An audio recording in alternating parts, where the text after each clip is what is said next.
Welcome to the bold analysis.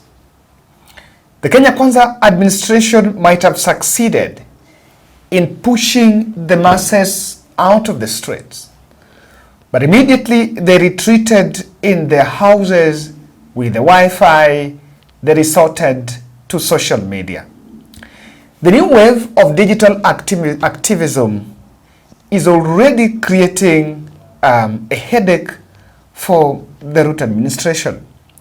The intelligence is divided on how to pursue and suppress what is then coming out as the new wave of vigilance by the young people, taking it from the street to the tweet. Remember, it started from the tweet to the street. And now, immediately they were pushed out of the street, they have gone back to tweet. The tweeting generals, the Gen Zs, have taken it to the social media. And the intelligence seem not to be able to crush what they are seeing has a potential of really unsettling the administration. A Kenyan known as Kebaso Murara has been traversing the country exposing the Kenya Kwanza administration on stalled projects that are being launched. But of course, there are fake projects that are not seen despite of spending money for such huge projects. Their fruition cannot be seen, or rather is not close and cannot be tracked. Watu wa Nyandarua hamjambo, Ngai ni mwega, endo ciothe.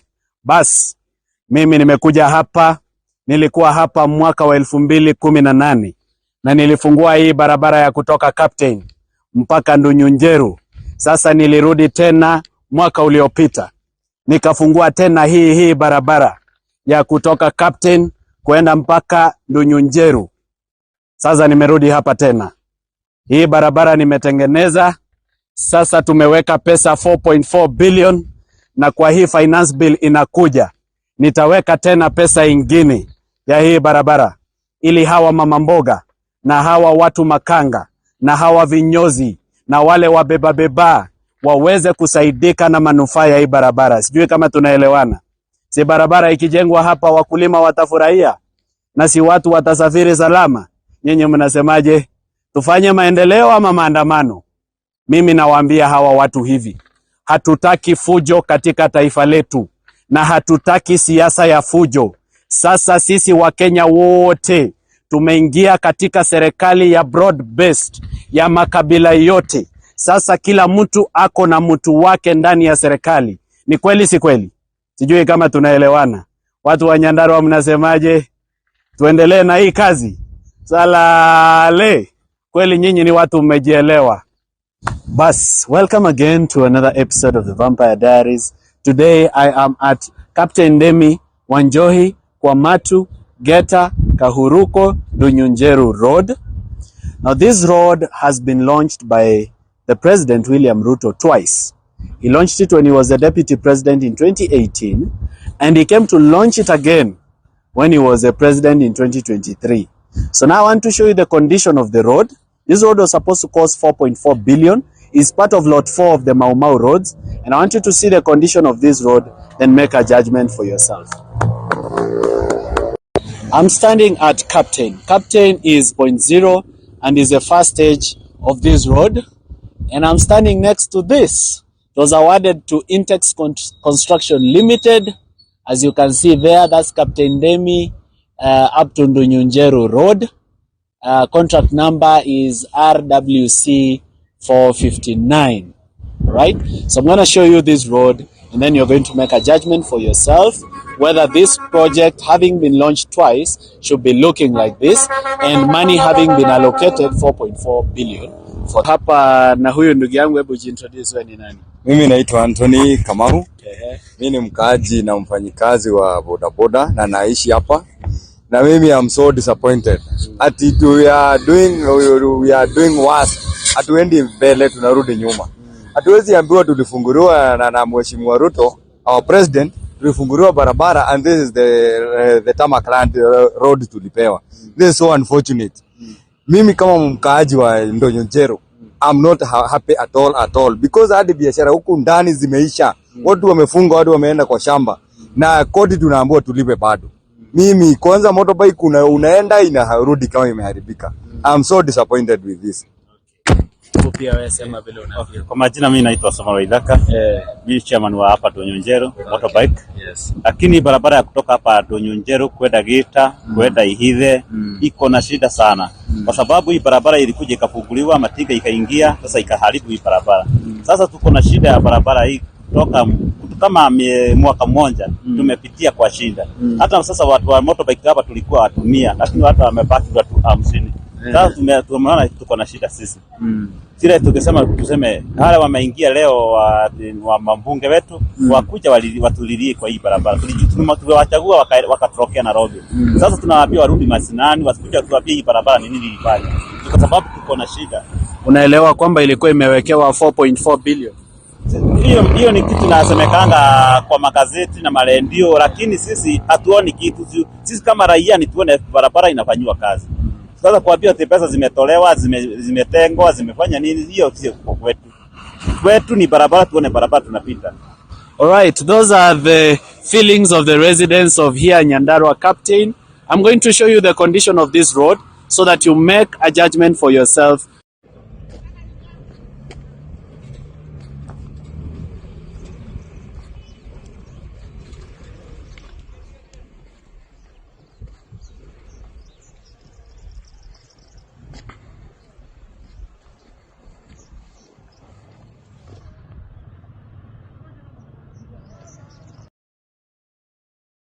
I've liked that video because on how he's tried to exhaust and expose everything in that video.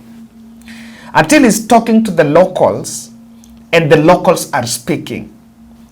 That whatever they're doing is what we call fact checking. And something that the mainstream media can do very well. Just fact check. Is that project going on? I've been saying that I wish that I'll be able to go with the president to Nyanza.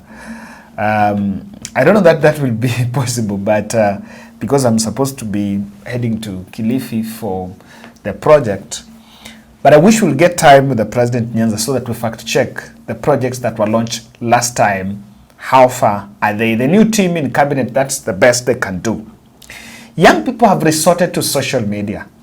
And just like Basu, the civic education, the level of civic education that is going on in buses and in the Twitter, in Facebook, in YouTube, and TikTok is already unsettling some fellows within the intelligence circles. Look at these two young girls. They're breaking down the budget for Nakuru County, and they are telling Susan Kihika that probably you are not very truthful with the facts. So, number one, watu wa Elbagon.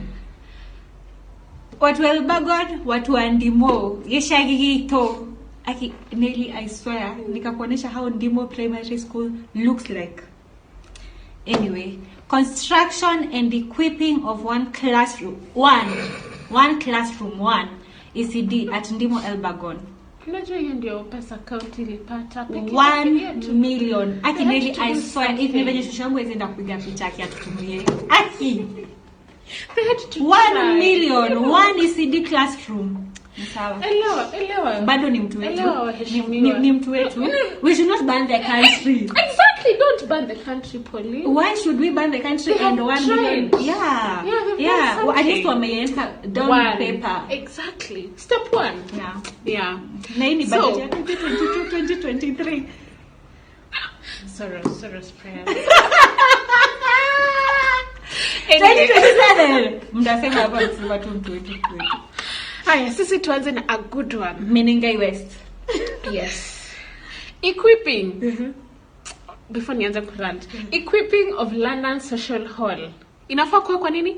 Gym, sports center, studio, creative arts center, ICT hub, and my favorite, Wi-Fi hotspots. Nakuru. Yeah. Hey, Menengai I West. know. How much? 9.8 million. Let me tell you, tunapitanga hapo every day when I go home. The only thing that is there ni kibabati hivi na tuchuma hivi nne. Akigai. But we should pray for our nation. What is 9.5? Si mko na mabati. 9.8. Mko na mabati, mnataka studio na wifi zake. Guy. Ni mtu wetu. Satewa dispensary ikakuwa expanded na 3 million. Oduor Elbagon, Satewa dispensary, was it ili expandiwa? Haya, so. Goalposts za 1 million. Goalposts. Labda kuna ingine yenye sijui. Uko ni wapi? Masingeri Primary School. So kama uko around there unaweza enda upitie tu uone Kama kuna goalposts goalposts za 1 million. Okay. Masingeri Primary School. Turudi Elbagon. Hapo Hotel Hill, hapo wanasema walitengeneza construction of Hotel Hill Kahuroko Road Bridge. Kwani road bridge how Hotel Hill Kahuroko Road. Adwaduthi. Hajirai. And tulipa pesa ngapi? 1.2 million. Yeah. Aya, sasa watu wanaishi Menengai West, Rongai hiyo barabara. Tunajua venye kunanga lights. But do you know what? Installation of security lights for how much? 6 million. A whole 6 million. Mko na lights? By faith. You know, like we are the light 6 Christians. million. Hii ni budget ya 2022, Yeah, 2023. So if anything, hizi vitu zinafaa kwa zimeanza kufanywa ama zimefanywa. Gosh. Aya, Oduor Matweku A and B link bridge. Mulitengenezwa link bridge. Matweku A and B 1.5. Kwani bridge monete? Aya, twende Menengai Primary School.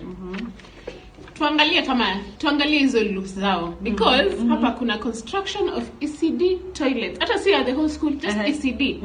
1 million. O toilet. Za ECD. O shule yake.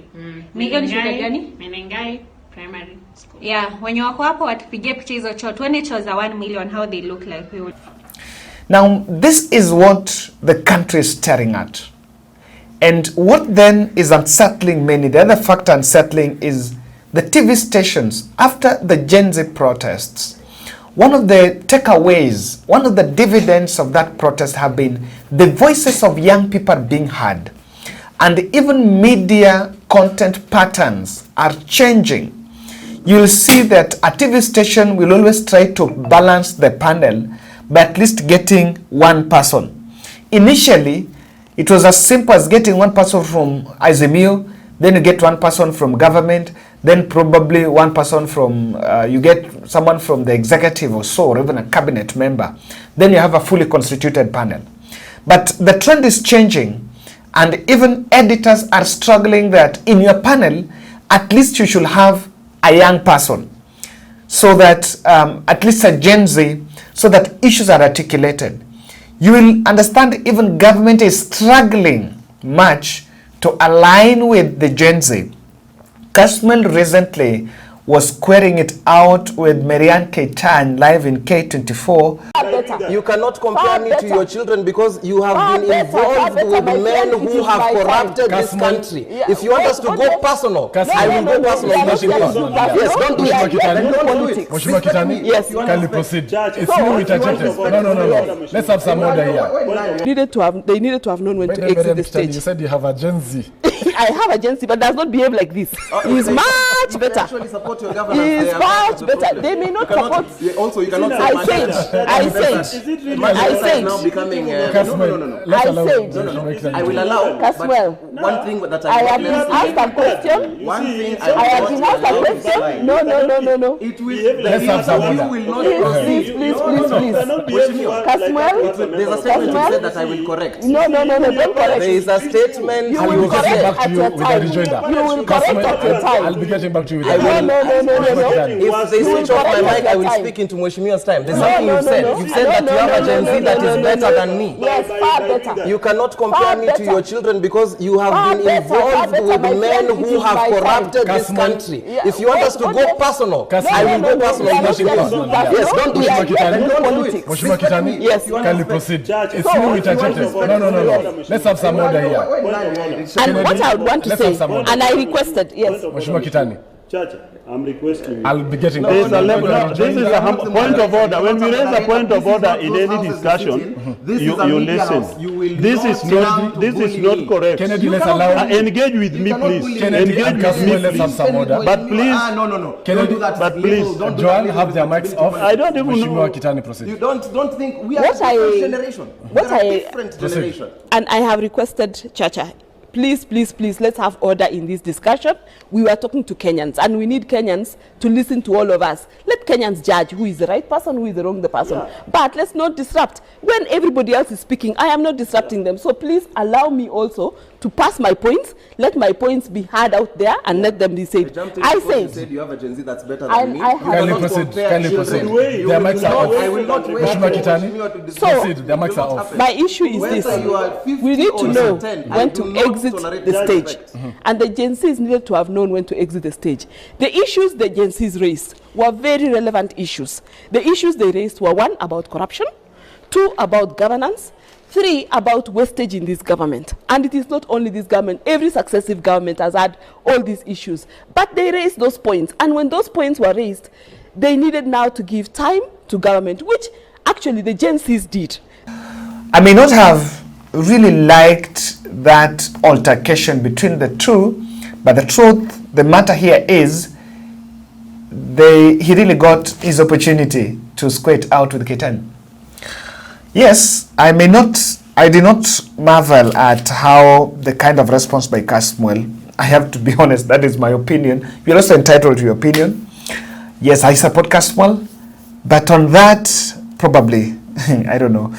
Yeah, my personal position is I do not subscribe to that.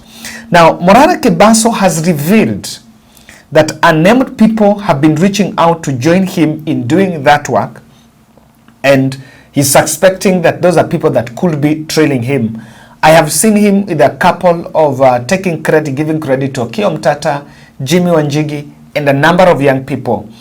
And now, what is more unsettling, why the social media activism is gaining momentum, is unsettling the intelligence because of these reasons. Because of these reasons, I want to tell you that Ruto has been caught off guard by this new wave of digital activism. And if there is a space, they cannot really, you know, in the streets, you will deploy police and with guns and bullets and all that and hit people, and people will run away and leave that. But in real sense, when you come to the digital activism, it's a lot more different. And I want to tell you why it has brought a problem. The intelligence understands well that government still relies on the traditional communication channels. The era of depending on sending press releases to newsrooms and you get headline with it, the era of publishing your stories in the newspaper, you know, that era is going. And the new media is the social media. And I remember when Buddy was being vetted, he raised it and he said that government must adopt the new communication structures. And so this, like if you look at the videos that I've shown, look at that Kebaso Morara tweets and what it's been doing. It lacks, the government is, communication channels for government are unresponsive to that. You know what you would expect? These digital governance queries, the government do not have, the spokesperson of government cannot respond to it through that, because they also believe that with the trust level, in fact, the trust level of social media is increasing. With this activism, with these fellows busting the picture with the social media, the civic education they are doing, the trust level in social media increasing. In fact, I can tell you that social media is eating into the trust that the mainstream was having. Because the mainstream is hoodwinked. You know how they behaved at protest, at the height of the protest, where they withdrew, they came back, they withdrew, and it was unsettling for people that if you are very analytical on media patterns, it was a bit unsettling. So the government is unresponsive to that. And of course, how do you counter it? While he is showing video, he's driving to that road, and you can as well see that road has not been done. He again talks with border riders around that place, and they confirm that they are aggrieved about Road X and Project Y that are stalled. So it's unsettling because government cannot respond. You know, you cannot compare this with what the president is doing in rallies in churches. In rallies, it is one way. So he has the monopoly of communication. It is what he told those village folks that the village folks will marvel at. There is no two way. If you look at even in church, he will be disseminating one policy after the other, and of course talking tough about what they are doing. But on this one, the right of reply, the government has a deficit of the right of reply. Not even the right, because project inaonekana haijafanyika. So even how do you hit it? The other second dynamic they've gotten themselves into, the legal basis of tying any criminal offense to these digital activists is a big problem. And I was just having I think we've been trying to ask around. I saw even the comment section, someone was asking, and the people have been going to the reply section of Kebas and asking, you will be arrested. Don't you fear? This case should be stopped. I've seen those threats here and there.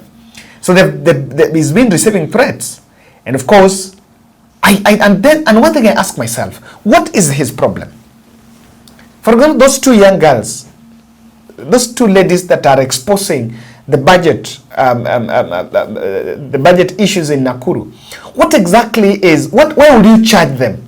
Slander, mudslinging, what? Because if you charge, then you must prove evidence. For example, if you are charging someone that Kebaso is anaribu jina ya rais kwa kusema hizo projects, then you just need to show us, are those projects complete?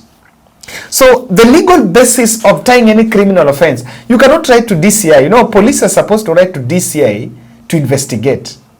Not police. DPP is supposed to write to DCI to investigate, then take a file. Now that is what but then what will DCI investigate? What's wrong with it? What he's doing is what even mainstream media were doing. I liked what KNTV did.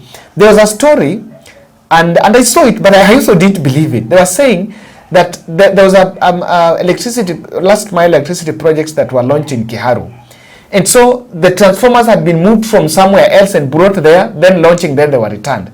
And NTV went to the ground and did a fact check and realized that that story was just a mere propaganda. So it's putting Kenya Kwanza in a big fix, because the other third thing is it's exposing William Ruto's optics, telling Kenyans to rise and speak up. With this, they've been saying, if you see a fake project, if you see a machine stored somewhere, if you see a road that was launched and is not going on, can you speak out and share? And if you check Kebaso, if you check Morara's Twitter, you'll get quite a sample of many that Kenyans are sharing. So that speaking out aspect is coming.